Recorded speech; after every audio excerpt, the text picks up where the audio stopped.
All right.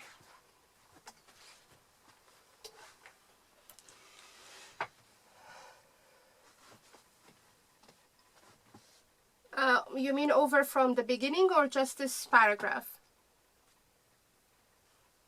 Ah, okay.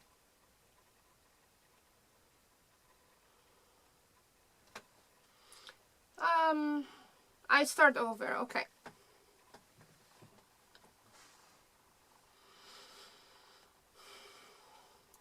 Welcome to the first episode of Scale Your Impact. Thank you for tuning in. As you may have already noticed, I have a cold. It's not ideal to start the first episode of your podcast series with a voice that is not your natural voice. Between canceling my recording session and living life as it throws itself at me, I chose the latter and decided to move forward with the recording. I thought this situation also sets the tone for what you can expect in these podcasts. That in these series, I will be talking about impact measurement, scaling, partnerships, research in academia, and all of it from a very real point of view. And I will not try to sugarcoat anything or try to cover up the reality behind what I'm actually experiencing as a PhD researcher, as an inspiring politician, as an entrepreneur, and as a concerned citizen. I believe if we really want to scale our impact, we need to be really honest with each other. And by we, I mean every individual, every citizen in this world, and by extension, our representatives, our governments, and our private sector, as well as the civil society organizations and academic institutes. Based on the United Nations Economic and Social Council report in May 2019, there have been progress on certain Sustainable Development Goals and their targets. Nevertheless, the slow progress on many SDGs is considerable, and the most vulnerable people are still suffering. The same report states that the global response is not ambitious enough to guarantee the achievement of SDGs by 2030, and therefore, and I quote, a series of cross-cutting areas where political leadership and urgent, scalable, multi-stakeholder action are needed to dramatically accelerate the progress. End of quote.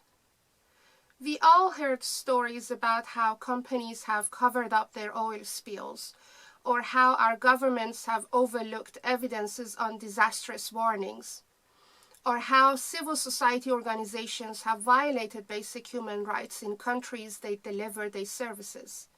And none of these acts have helped us to take that ambitious and yet achievable step towards a more sustainable world, as it has been set by the Sustainable Development Goals. So let's be honest. Have integrity, and with resilience and devotion work together to accelerate the progress towards achieving Sustainable Development Goals. We have less than a decade to reach the goals we set for ourselves in 2015 after the closure of Millennium Development Goals. In 2019, I decided to dedicate my life in different domains to play an active role in not only raising awareness about SDGs, but also to find solutions to step up the progress. That's why since September 2019, I'm a part-time PhD candidate at Rotterdam School of Management, Erasmus University in the Netherlands. In my research, I aim at identifying and modifying the interconnectedness of three components which I consider act as catalysts to step up the pace of the decade of actions for achieving the Sustainable Development Goals by 2030. These three components or catalysts are the positioning and motives of civil society organizations at local and international level as not merely implementers of international development, but also as agents of change that play an active role in the balanced society.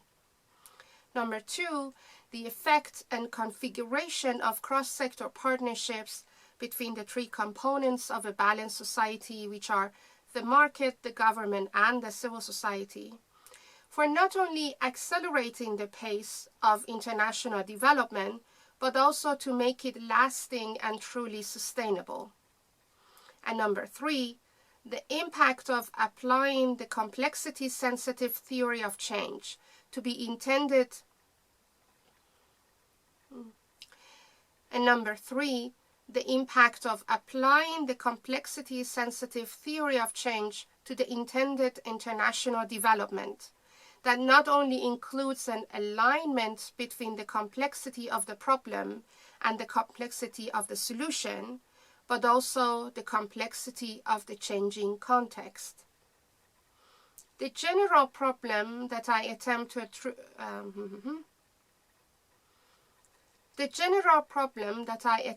to address through this research is the lack of a comprehensive and holistic approach or framework to enhance the impact of cross-sector partnerships of civil society organizations. To that end, I have defined a wicked interconnected research model consisting of 4 interrelated models to investigate various variables and the relations among and within them. In these podcast series, I will walk you through my research and these 4 interrelated models that I have developed. I will talk about the existing research based on which I developed these models and how my own experiences as a practitioner have shaped my research approach. My other educational background have also influenced my research. As a graduate of Gender and Ethnicity Studies of Utrecht University, I've added the elements of diversity and inclusion in my research. For instance, in Model 4 of my PhD research, I investigate how and to what extent does the type and form of leadership in CSOs influence their motives for initiating, forming, and participating in cross-sector partnerships. Investigating the answer to this question can unveil whether there is a correlation between diversity and partnership. For instance, would having more female employees at the decision-making level lead to more effective and efficient cross-sector partnerships? Moreover, this question can answer whether the type of organizational structure influences the possible forms of leadership and consideration for inclusion and diversity. For instance, would promotion of female employees to higher decision-making positions be facilitated or hindered by a hierarchical organizational structure? As a liberal arts and science graduate from University College Utrecht, by default, I have taken a multi, intra, and cross-sector. As a liberal arts and sciences graduate from University College Utrecht, by default, I have taken a multi, intra, and cross-disciplinary approach to my research. And I'm borrowing theoretical frameworks from philosophy, sociology, psychology, to just name a few. For instance, as stated in my research proposal, the outcome of my research is deconstructing, which is a term borrowed from Derrida's work, a process from an idealist thinking style to a synthesis thinking style. In this process, the way of perceiving a solution to a problem moves from a dilemma to a trade-off to a puzzle and to a paradox. We will get to each of these terms in later episodes, So if they are not new, so if they are not familiar to you, don't worry about it.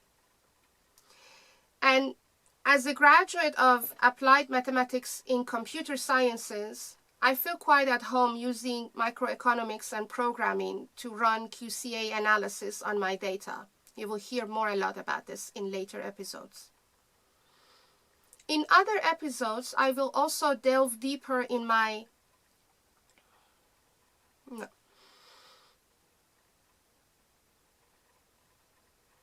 In other episodes, I will delve deeper in my educational background and how, for instance, change management, or I rather to refer to it as change leadership, is embedded in my research. Moreover, at the beginning of every episode, I will read and talk about the original text of Sustainable Development Goals, as it was written and published in 2015 by the United Nations under the leadership of His Excellency Ban Ki-moon. I chose to add this reading to my podcast because in my conversations with many individuals who are quite passionate about SDGs, I realized they have never read the actual text, and their knowledge is limited to the infographics that they have seen about specific SDGs. As you may have noticed, I mentioned that I'm a part-time PhD candidate. It means that beside my research, I have other engagements. One of them is running my own consultancy as a Nexus strategist, where I combine harmony and progress to bring about positive impact.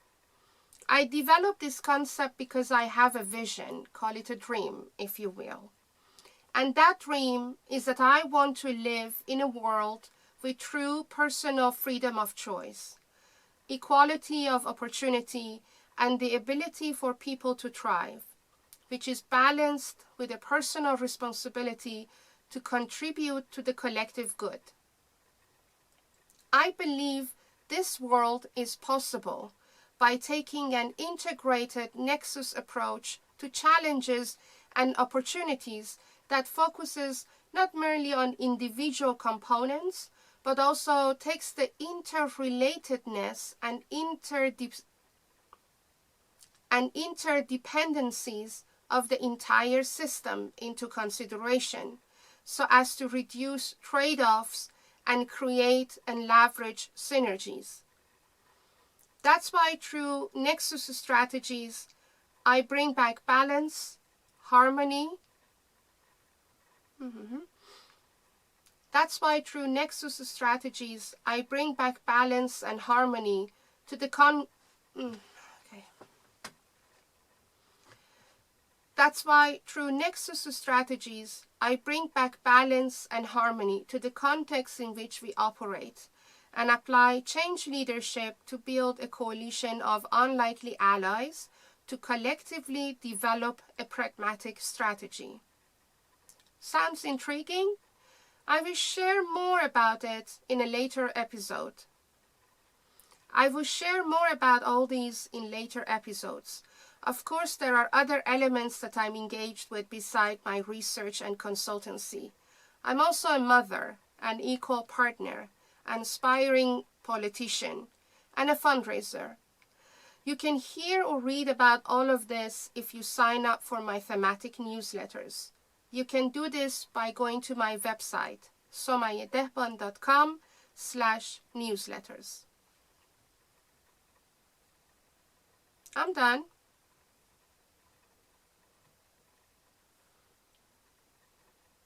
Was it a lot less? Maybe I went too fast.